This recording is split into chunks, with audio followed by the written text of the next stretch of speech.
Bismillah Nur al-Anwar. In the name of God, the light of lights.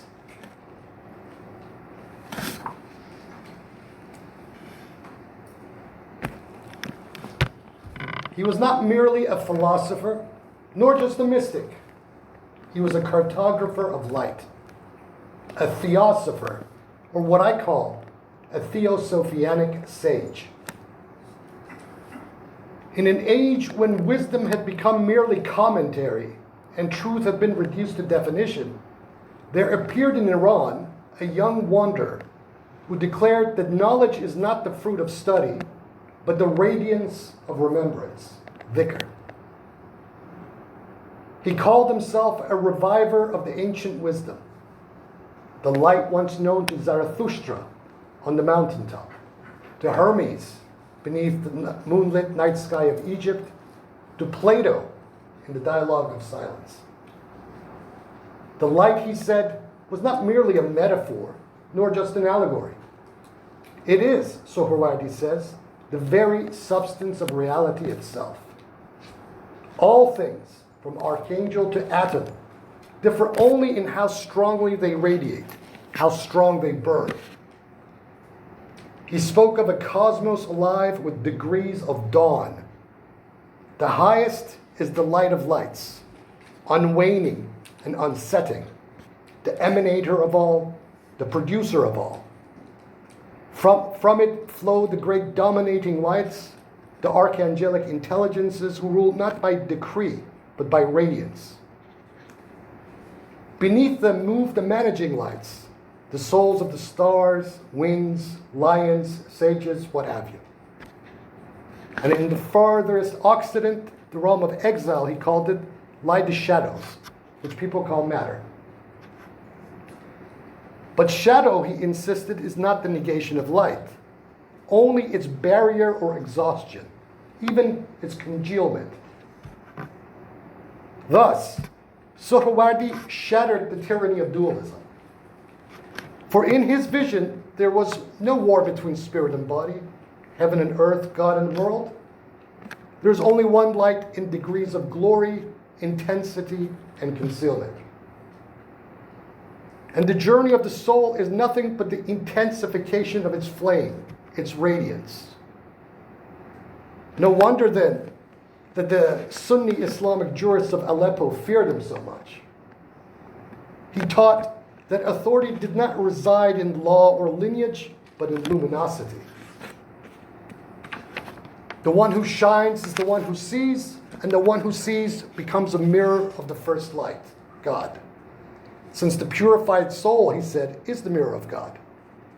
And this one who sees is the only one with the right to rule, the true philosopher king, or queen, for that matter.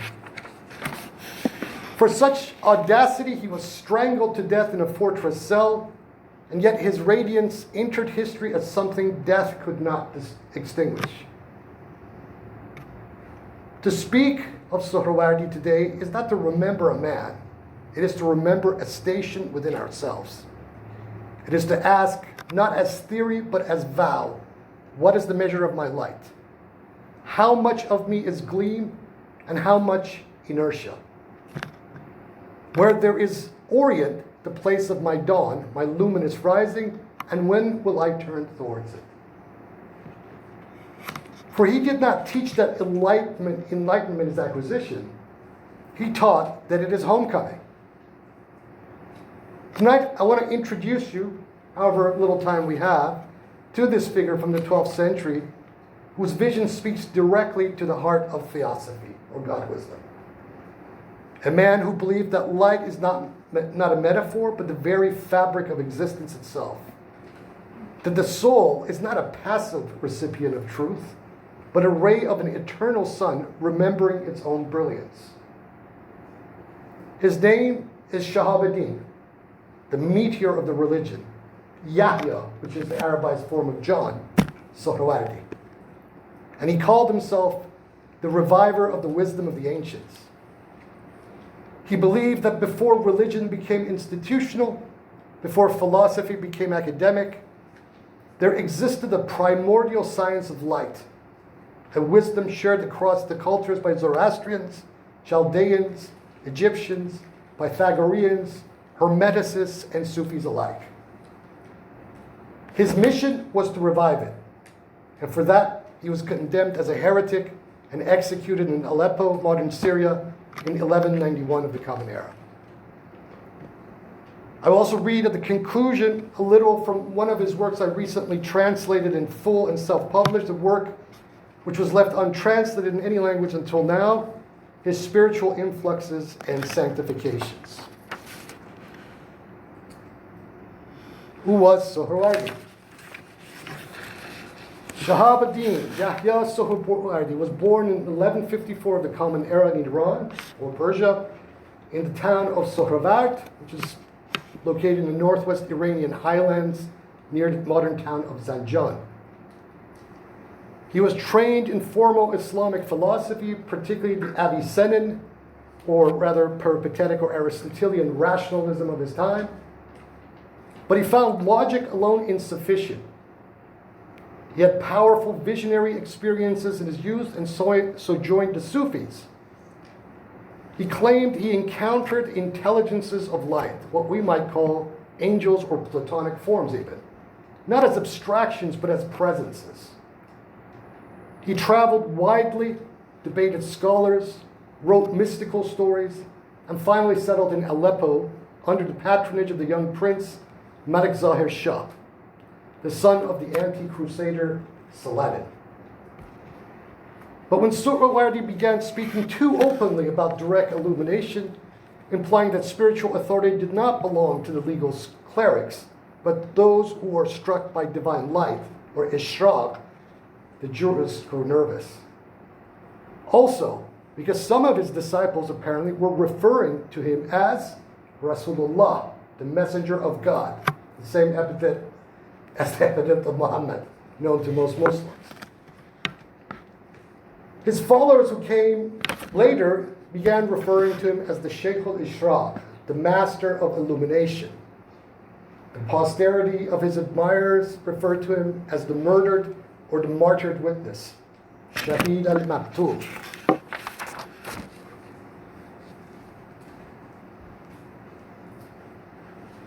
Reality, he says, as I mentioned, is made of light. So Suhrawardi taught that everything that exists is a degree of light. The highest light he called Nur al-Anwar, the light of lights. This is the absolute, pure self-revealing awareness, the transcendent Godhead, which is immanent in all things. From it emanate hierarchies of cascading lights, what he calls the dominating lights, the great archangelic intellects, managing lights, the world souls, guiding forms of nature, depending lights, human and animal souls. And below all that, shadows, matter which is simply light so diminished or congealed that it appears dark. So for Suhrawardi, light equals consciousness or pure consciousness, darkness equals diminished awareness. Being is light, knowing is illumination. This is not symbolic language for Suhrawardi, it is ontological. Light for Suhrawardi is not a metaphor, it is the currents of reality of itself for him. As such, to know light is to know God, and to know God is to know the reality of life.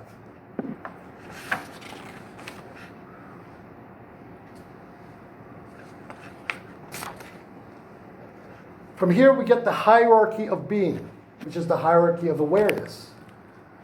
For Suhrawardi, every being is defined by how much light it knows itself to have. An archangel is not higher because it is spatially above, it is higher because it knows itself as light without doubt. The light of lights, the Godhead, is absolute self-awareness who generates the first cause, the universal intellect, which Suhrawardi often labels with the Persian term Bahman, or Vohuman, the ancient Zoroastrian epithet for the universal intellect. Humans for him are in between, capable of remembrance or forgetfulness. Matter is simply light that has forgotten itself entirely. Then he had this hierarchy of longitudinal lights, which he called the mothers, the ummahat, which represent the hierarchical vertical order of being, emanations descending from the light of lights. Each lower light is dependent on the superior light above it, establishing a chain of illumination analogous to Neoplatonic emanation. These are the governing lights, Anwar al-Qahira, he called them, each superior to its subordinate, each participating in less intensity of luminosity and more of shadow.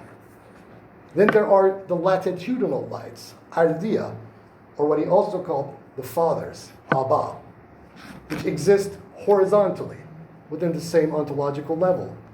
They are co-equal lights that do not dominate one another, but interact through illumination and receptivity.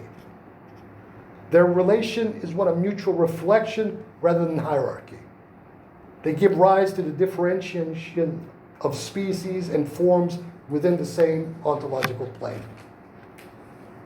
Each superior light emanates a subordinate light whose interaction generates a new level of manifestation. There are active intelligences, uqul al-fa'ala as he calls them, who generate the passive or receptive souls of the celestial spheres. Their conjunction produces the governing archetypes of the lower world. So this is Suhrawardi's theory of the Platonic forms, which he turns into a system of angelology. And so below all of these, we have the lights of the lords of the species, as he calls them, which are Suhrawardi's, like I said, reformulation of Plato's theory of forms, the Aidai. They are pure immaterial lights governing each natural species, human, animal, mineral, elemental. So everything that exists, every material thing, according to Suhrawardi, has a lord of its own species. Humanity's lord of the species, according to him, is the Archangel Gabriel. So these are not merely abstractions, but conscious, self-luminous beings functioning as the providential intelligences of their domains. Each lord of species mediates between the higher celestial intelligences and the multiplicity of forms in the material world. Their function parallels the angels of the spheres and the archons of the elements in other systems. In the human microcosm, as I mentioned, the lord of the human species is the Archangel Gabriel. An archangel is not higher because it is spatially above. It is higher because it knows itself as light without doubt. It is pure consciousness without form. Humans are in between, capable of remembrance and forgetfulness. Dense matter is simply light that has forgotten itself entirely. And the 7 planets are the material, what he calls the material theurges of a spiritual theurge. So each of the 7 planets for Suhrawardi are sacred materia behind which are animating souls of intelligence, or singular ones. I should also say something about Suhrawardi's epistemology, his theory of knowledge. He rejects the idea that true knowledge comes from definitions or logical syllogisms. Instead, he believes that one does not know fire by being told its properties. Rather, one knows what fire is when one is burnt by it. This, he claimed, is the ilm al-huduri, knowledge by presence. He says the soul remembers what it is by contact, not by description. This is also very close to the theosophical idea of direct noetic perception that we read in theosophical text. Intuition as the highest organ of truth.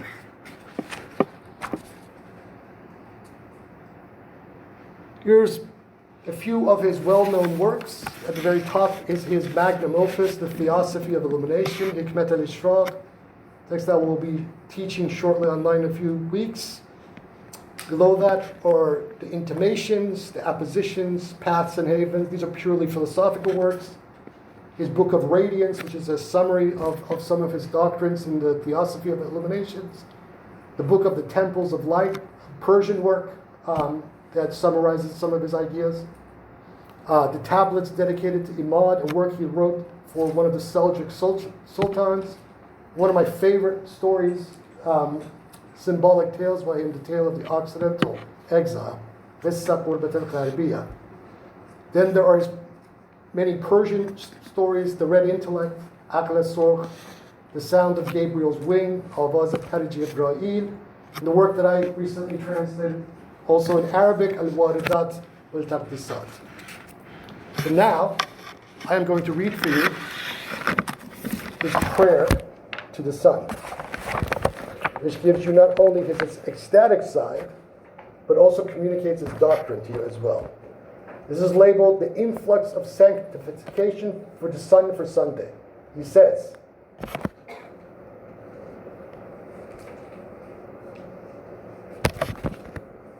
"Hail to thee, O living word resplendent, O personage most pure, star most radiant. Peace be upon thee and the salutations and benedictions of God, O most mighty luminary, O most noble liege, obedient to the one who originated him, moved by the ardor of love for the majesty of his originator, coursing in the orbit of his sphere, purged of the swelter of combustion, of generation and corruption, of the linear motion of the mundane.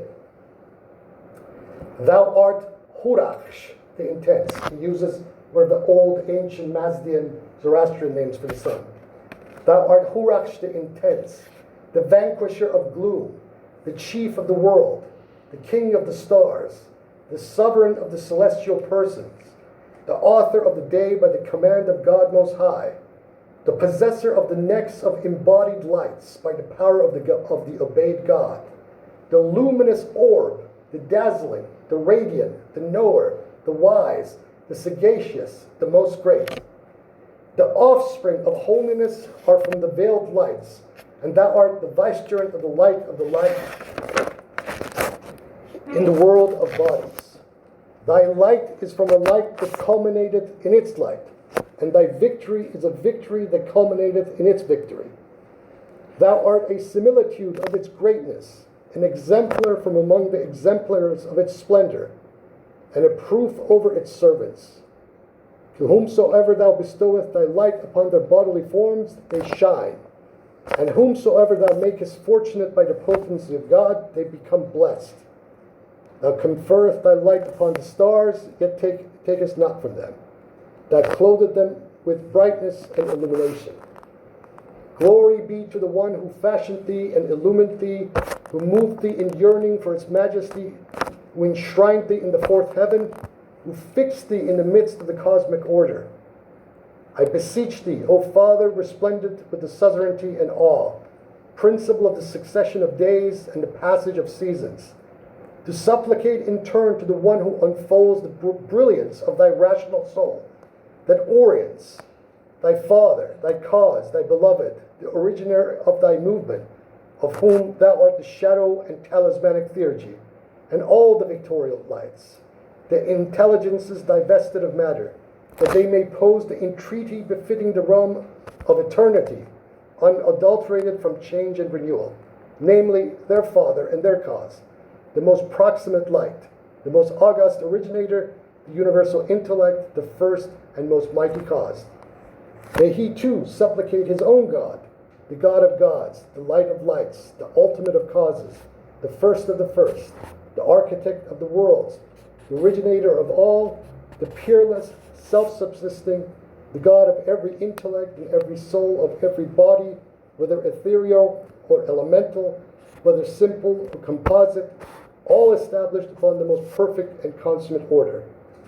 God the unique, the necessary being, by its suzerainty, may it irradiate my soul with the sanctified flashes, the divine sciences, and celestial virtues. May it number me amongst those who belong to it, preserve me from the afflictions of soul and body, and grant victory to the people of light and illumination. Bless them and us together, sanctify them and us unto post-eternity. That was his prayer to the sun. Yeah. Let me also read you his prayer for today to the planet Mercury. This one is called the influx of sanctification for Wednesday for Mercury. It's shorter than the last one. He says, honor and laudation be thine, and upon thee be the peace of God, O great sagacious liege, gracious Father Farzan of the celestial sphere. It's the ancient Zoroastrian name for the planet Mercury, Farzan.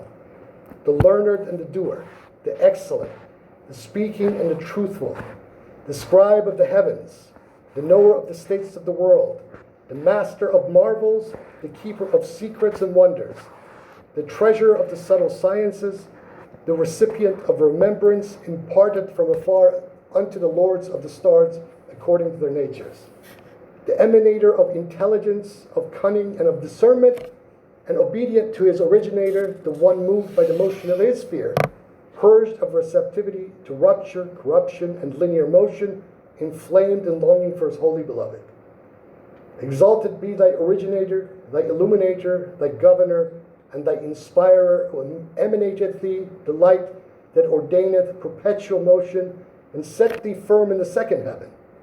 I beseech thee, ease the way of luminous rectitude, and intercede with thy cause and thy beloved, the victorious noetic light, and with the separate intelligences, the exalted lights abstracted from matter, that they may entreat the noetic realm transcending change, their father and their principle, the first most noble cause, the universal intellect.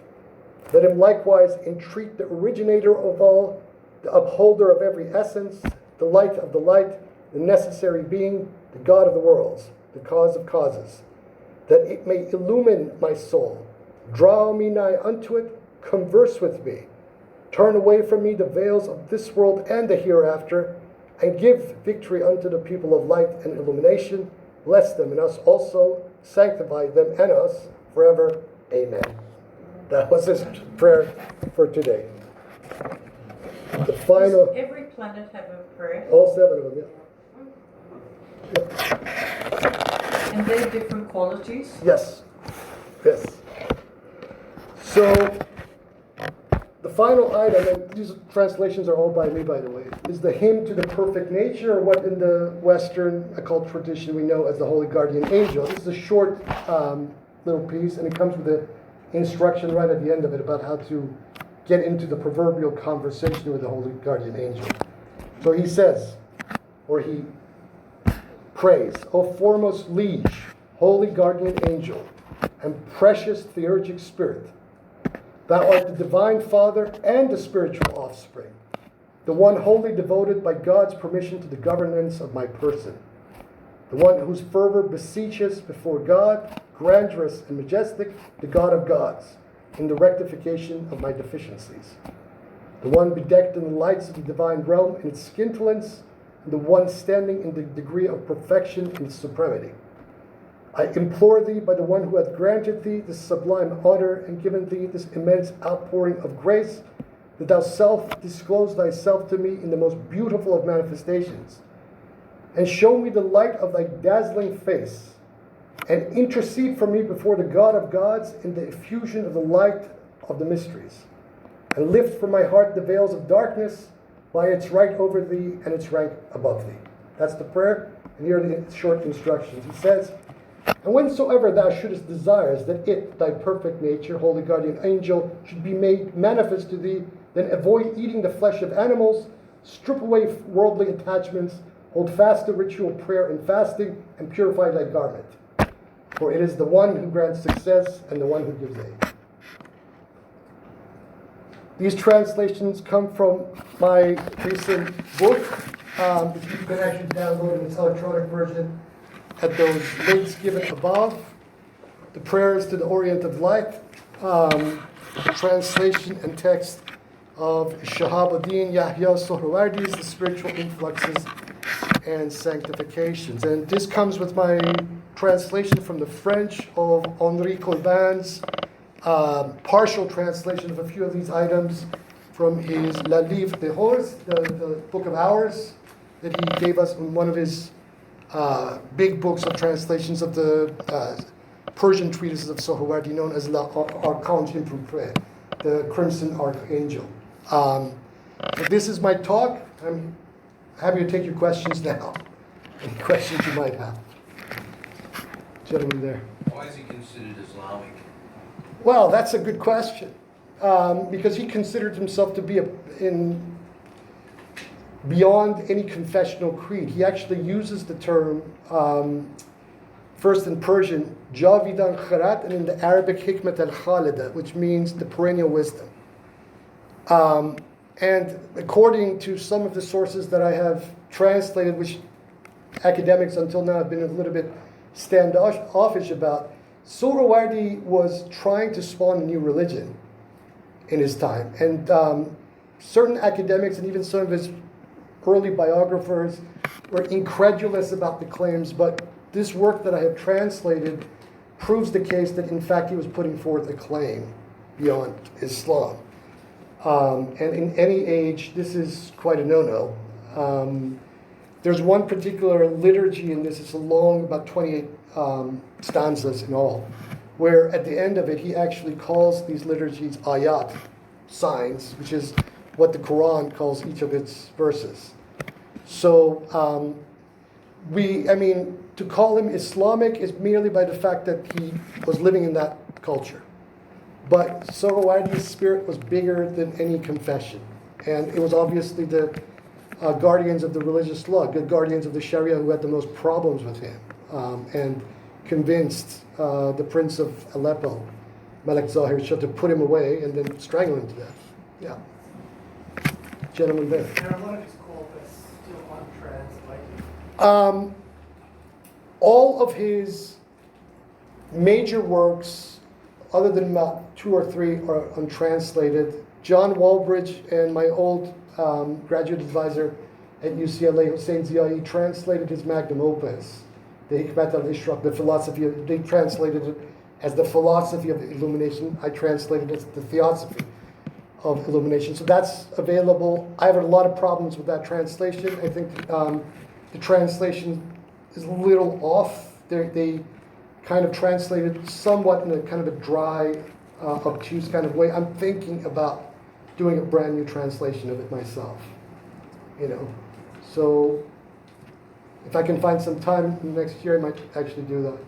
Then we have his Persian visionary recital that's gone through several different translations. There's the French translation, O. Henry Corbin. I mentioned the book that he translated all of these in, L'Archange pour Pray the Crimson Archangel. He offers translation of 15 of these, and his translation comes with unbelievably good commentaries.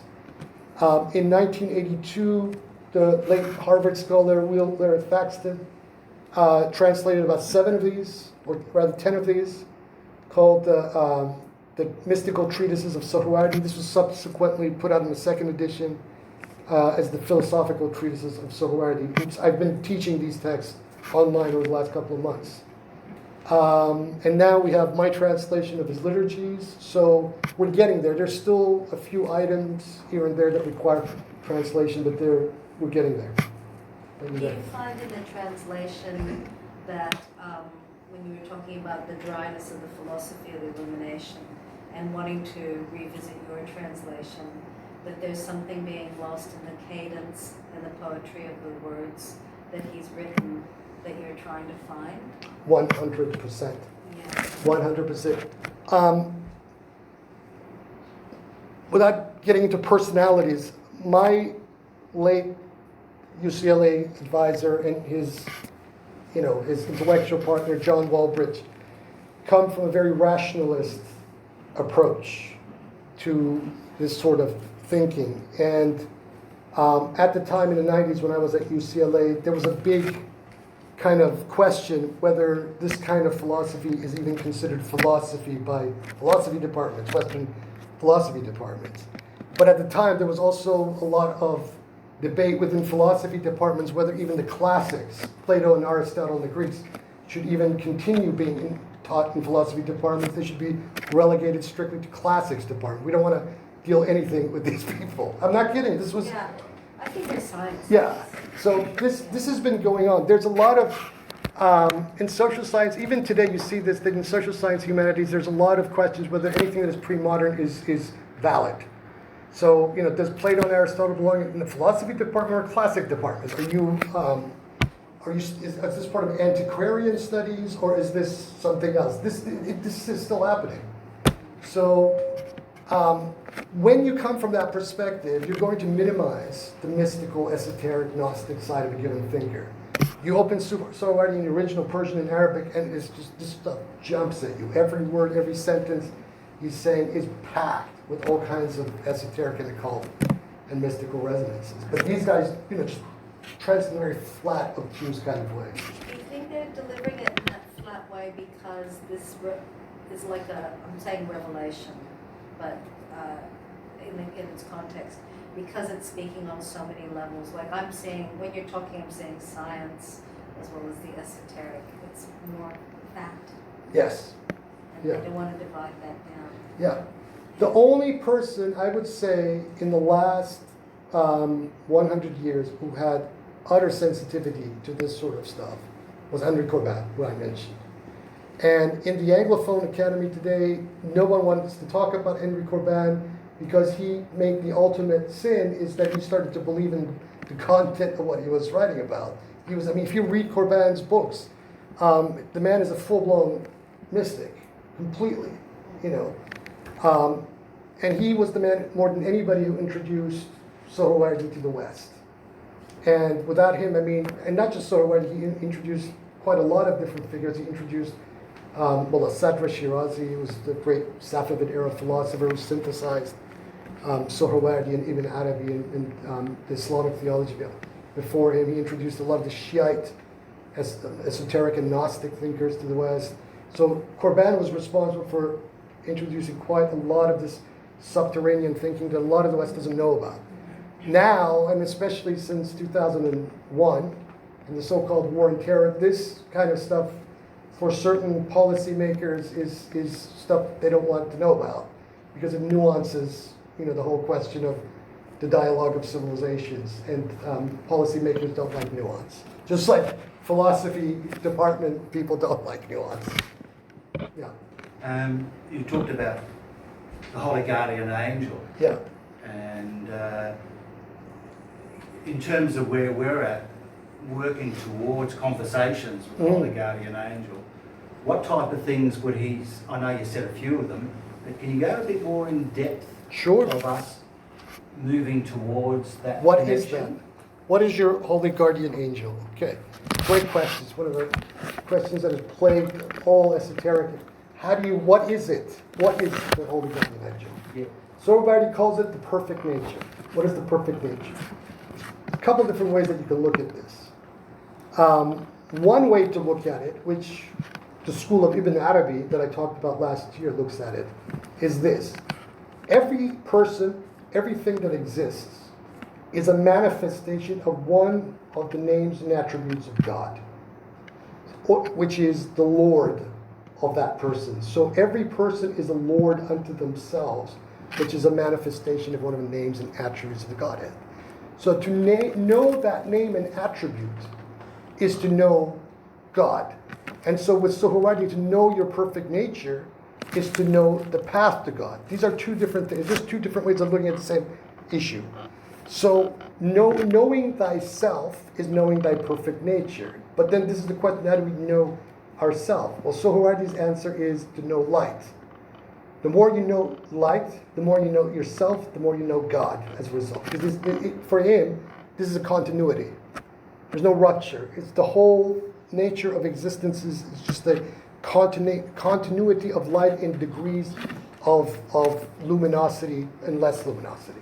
How do you know light then? You go into the technique. Oh, I know it's very This is going to take up. Well, how do you know light? We've got, We got 20 minutes. Okay. but it's a really important question. What is light? That's a. I mean, well, first thing that he says in the second section of his opus, Hikmat al-Ishraq, he says, what we see in the world here, all of this is not light. This is just like an echo, a resonant, a congealed form of the true light. The true light is so luminous that it is inconceivable to even describe it, right? All of this here is just the echo of that primary light. But light animates, right? So if light animates, everything that is animated is enlightened. It participates in the reality of light. So this is how you begin to understand the nature of light. And then from that you work yourself first yourself, whether it be the contents of your mind or whatever, and then from that, once you transcend yourself, your stuff, then you start walking the path up through the worlds, through the subtle worlds, all the way to the light of lights. I noticed that the prayers you read out that were for different planets were for different days of the week, which kind of gives me, and I thought that maybe he had probably prayers for each of the 7 planets for each of the days of the week. Did he have like a structure to all of his, like a practical side Yes. of his philosophy that was like, Yep. you must pray this prayer on Monday, Well, and you have like, I can the, read like you it this. is Hold on, just. you know, He does exactly that. Not only that, he also has very specific magical instructions with sigils about how to communicate with these planets. Right? For example, let me read you the one for the sun. If I can find it. Jupiter, Saturn, Venus, Mars, their sun. He says, if thou desirest to speak with the sun, appear in the attire of kings and great men. Let thy clothing be of yellow silk brocade. Upon thy head place a crown of gold, and upon thy ring of gold. Array thyself in the garb of the Khosrawids, or the Al-Kasira, the Persians, and the Magyans, Al-Majus, for he is their patron. Each planet is a patron to a specific nation here. Carry with thee a censer of gold, and the incense shall be composed of saffron, bdellium, male frankincense, nutmeg, pomegranate blossom, aloes wood, mastic resin, and talc. Take equal proportions of each and knead them with cow's milk. Right? So this is a magical instruction. Yes. Formulas for communicating with different planets. Yeah. And communicating with these different planets or connecting with them is somehow the method to understand. Yes. And so you have to understand each of the planets. Yes. I guess. On their days, on their hours. On their days, on their hours. Yep. And ultimately, when you understand all of them, that's how you get the closest to light. And that's, I guess, making you understand yourself because. Well, at that point, one thing that he's emphasizing through in other parts of his philosophy is the use of the active imagination.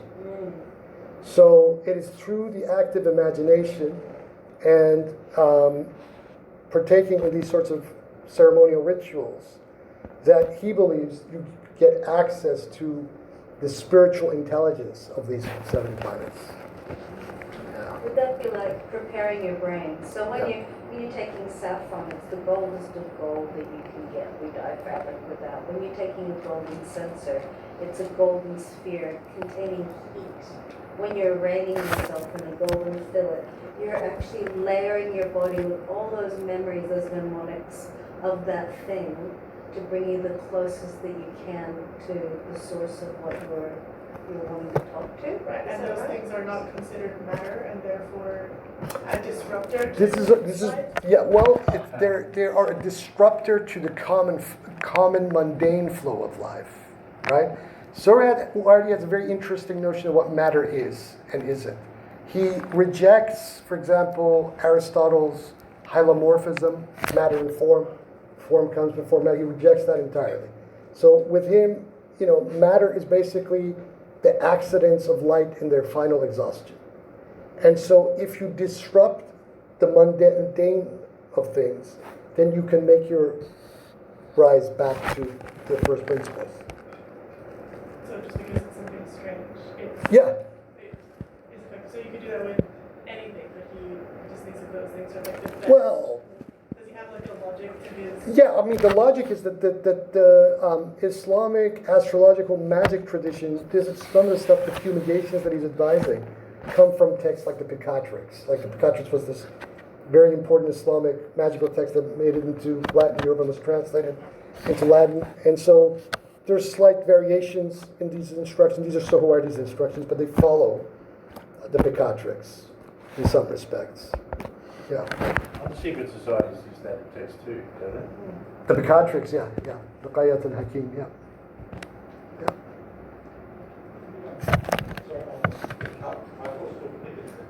Yeah. Have you read the reader's translation of it? I've looked at it. I've got access to the original Arabic manuscripts of the Picatrix, so I don't look at translations. Not of the Picatrix. He suggested it might have been the inspiration for For Lovecraft's That's a very valid point. I have read that before. It's very possible, but I think that Lovecraft's inspiration may come from a variety of sources, not just the Picatrix. Yeah, but that's a valid observation. Yeah, definitely. Just the term he uses, God of gods, Yeah. suggests that there's more than one God. Well, yes and no. This is where things get extremely subtle and interesting with Suhrawardi. The God of gods is the most transcendent principle. He calls it God of gods, light of lights, Lord of lords, whole bunch of epithets he has. As these lights descend, they create their own worlds and own realms. So the way the Korban contextualizes it, he says that for each person or each realm there is a God archangel. So each archangel, which is a manifestation or emanating from the original light, creates his own world and becomes, as it were, for that world the God. It is both separate and part of the totality simultaneously. And the perfect nature, the holy guardian angel, he also holds elsewhere as that relationship to each individual person. So your holy guardian angel is your God, which is yourself, ultimately, or your inner nature, your perfect nature. Yeah. But yeah, I mean that kind of language to most Orthodox Muslims is they don't like that. Yeah. Ilah al-alaha is the way that he phrases it, the God of gods. Yeah. Can I ask a group question? If anybody came from the William Meader talks, where they had the 7 kinds of groups that everybody, the soul groups, the soul groups, does that relate to something like that in a way, or like?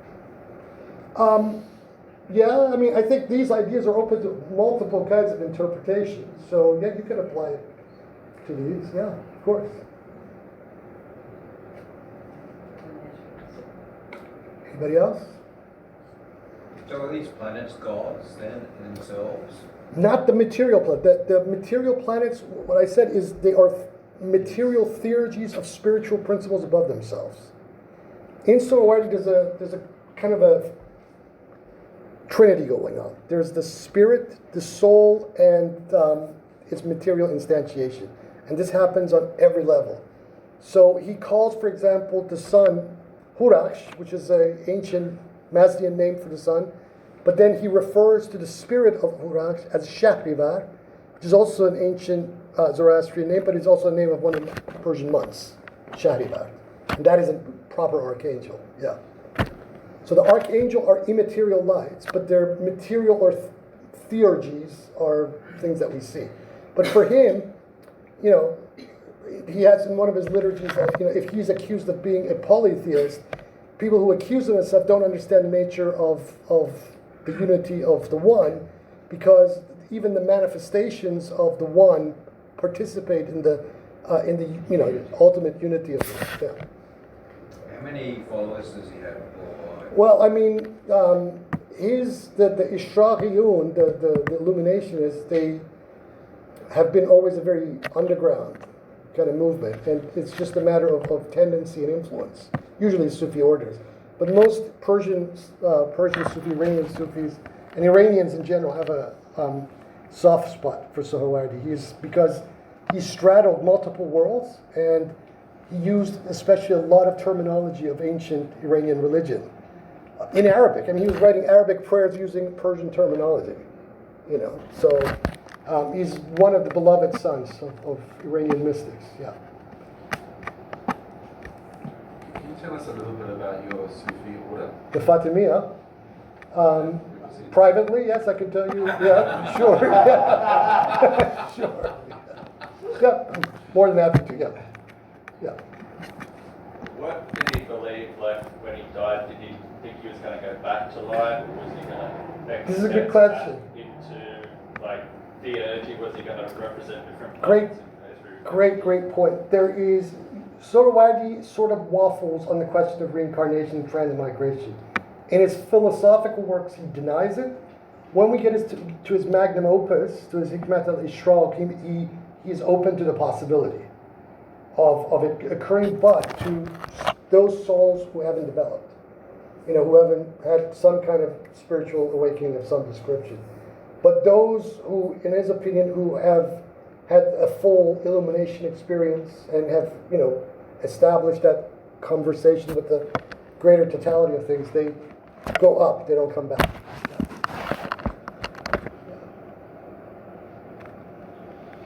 What does Fatima mean? Fatima, the name, well, first was the name of the Prophet Muhammad's daughter, but it comes from the root in Arabic of to wean. To wean. To wean, like a mother weaning a child off her breast. Yeah. Is this philosophy not kind of more in alignment with Zoroastrianism than Islam? Well, the question is, what is Islam? This is a question that needs to be had, a real important conversation. Is Islam just the narrow-minded fundamentalism of Wahhabis and Salafis or Ayatollahs, or is it something much deeper than that? I mean, the Sufis have thrived under Islam. They have interpreted, reinterpreted, bent it. I mean, some of the interpretations of the Quran from Ibn Arabi that I talked about last year here are just wild. They drive a lot of the fundamentalists crazy. But that is also part of the Islamic experience. It's not just these lunatics. It's also Sufis, Suhrawardi, and people similar to that.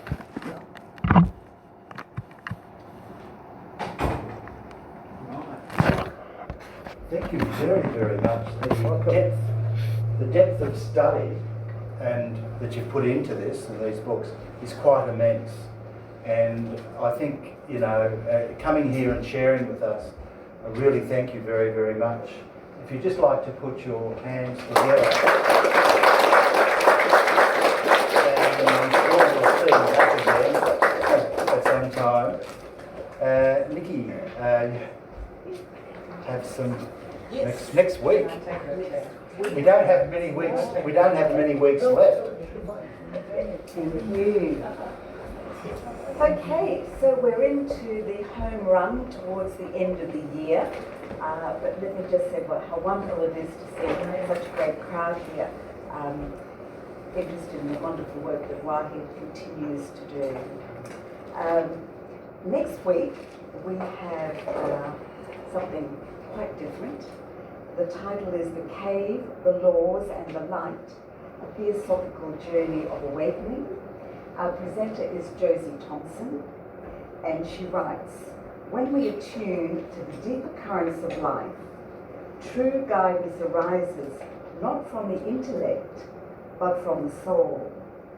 In this illuminating presentation, Josie shares her recent journey to Delphi, an odyssey of trust, surrender, and divine orchestration, revealing how the universal laws and ancient theosophical truths continue to awaken consciousness through sacred places and living experience. And who is Josie? Josie, if you haven't already met her, because she is here very often on a Wednesday night, Josie is a master certified coach, shamanic energy healer, facilitator of the Delphic Cave experience. And she's also done a lot of other work. I will leave this beautiful image out the front, so if you want to read more about Josie, it will be out the front. And of course our lecture will be at 7:30 as usual. After next week, we have only one more official lecture, and that will be a recognition of the 150th anniversary of the establishment of the Theosophical Society in New York in 1875. So we'll be showing a very special film featuring Madame Blavatsky and highlighting parts of her work from the Secret Doctrines. But it will be certainly an acknowledgement of the 150th anniversary, which of course was in November. And then we get to the last event of the year. This is one that we celebrate every year. It's the end of year celebration when we all put on our Christmas gear, we wear our cutest earrings. Oh, for the women, of course, optional for males as well. Possibly wearing red and green, a little bit of mistletoe, and BYO, a vegetarian plate to share. That will also be 7:30. It will be here. There'll be no lecture that night. It's just an opportunity to socialise, to mingle, and to enjoy each other's company. And it's an opportunity for those who've worked to give thanks to all of you who've participated in the year and to invite you back to share next year with us. We have only one more official workshop for the year. This will be presented by Lydia, and it's a guided visualization meditation which you will be doing here, 6:30, Friday the 28th of November, and she will be accompanying that meditation with some divine singing bowls, 7 in all. So a lovely experience, and Lydia is also a very experienced facilitator. Anyone who's interested, please rock up and enjoy. And then I also want to mention that coming at the very beginning of next year is the National Convention to Brisbane. So we have a National Convention every year. It is rotated around the state lodges, the capital city lodges. It has not been to Brisbane for quite a long time, so this is a wonderful experience for those of you who are members to attend. It will be held at the Mercure Hotel, one door away, okay? And you will need to register. Now, for those of you who are members, you should have already received a registration form and an invitation to attend. If you have not received such a thing, please come and see me afterwards, because I have heard that at least one person probably did not receive theirs. And I can give you more information. And that will be from the 18th of January, Sunday the 18th of January, until the 23rd of January. There will be speakers from all around Australia. There will be workshops as well. But equally as importantly, it is a fantastic opportunity to meet, mingle, interact with interstate theosophists, get an appreciation of what they're doing and how they do it. And some of us have been to many of these, and it's a fantastic experience. We highly recommend it. And because it's in Brisbane, you don't have to worry about paying airfares, accommodation. It is literally in our backyard. And then finally, I just want to mention very briefly, almost finally, every year, of course, we have an annual general meeting. And the annual general meeting this year will be held on Saturday, the 6th of December. It will be here at 11 o'clock. Everyone is welcome to attend, but only members can vote. And at that meeting, we will be choosing the new committee, amongst other things. So nominations for committee members are already being circulated, but that's when the committee will be announced.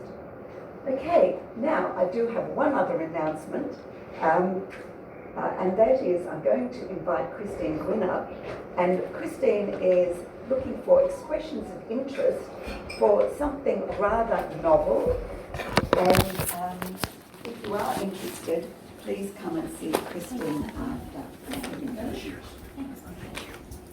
Evening. I'm a member here of the BTS, and I run the Global Theosophical